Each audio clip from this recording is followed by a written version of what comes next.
Right, మరో breaking చూస్తున్నాం. భారీ వర్షాలు వెస్ట్ బెంగాల్లోని డార్జిలింగ్ జిల్లాను అతలాకుతలం చేశాయి.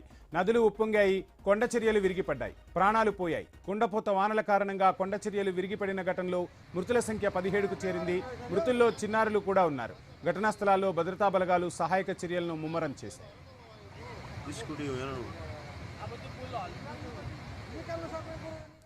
మరోవైపు దుదియా వద్ద బాలాసోనా నదిలోని ఇనుప వంతెన కుప్పకూలింది. దీంతో వాహనాల రాకపోకలను నిలిపివేశారు.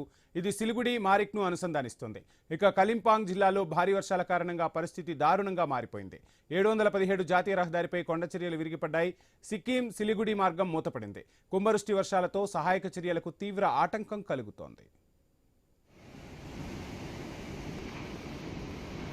ఐ న్యూస్ స్క్రీన్ పై ఆ బ్రిడ్జ్ కూలిన దృశ్యాలను మనం చూస్తున్నాం. వరద పోటెత్తుతోంది. మొత్తంగా వరద ఎక్కడికక్కడ ఊర్లను ముంచేసిన పరిస్థితి, జనజీవనం కకావికలమైన పరిస్థితి. డార్జిలింగ్లోని దృశ్యాలను ఇప్పుడు మనం ఐ న్యూస్ స్క్రీన్ పై చూస్తున్నాం. బ్రిడ్జు కుప్పకూలిపోవడంతో రాకపోకలకు తీవ్ర అంతరాయం ఏర్పడింది. తాత్కాలికంగా ఆ ఇనుప వంతెన కూలిపోవడంతో రాకపోకలను అధికారులు నిలిపివేసిన పరిస్థితి.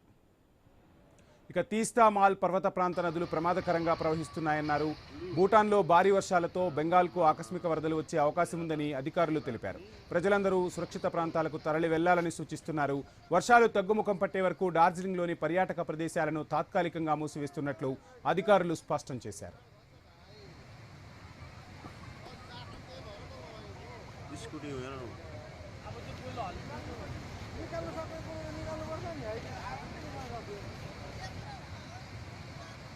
ఇక 17 మంది ప్రాణాలు కోల్పోవడంపై ప్రధాని మోదీ తీవ్ర విచారం వ్యక్తం చేశారు. మృతుల కుటుంబాలకు ప్రగాఢ సానుభూతి తెలిపారు. దేశ ప్రధాని క్షతగాత్రులు త్వరగా కోలుకోవాలని ఆకాంక్షించారు. వారికి మెరుగైన వైద్య సదుపాయాలు అందించాలని అధికారులకు సూచించారు.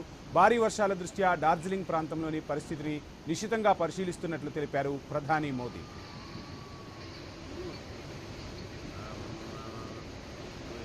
ఐ న్యూస్ స్క్రీన్ పై మనం చూడవచ్చు, వరద ముంచెత్తడంతో ఆ నదికి ఆనుకొని ఉన్న బిల్డింగులన్నీ కూడా కూలిపోతున్న పరిస్థితి, నదిలో కలిసిపోతున్నాయి.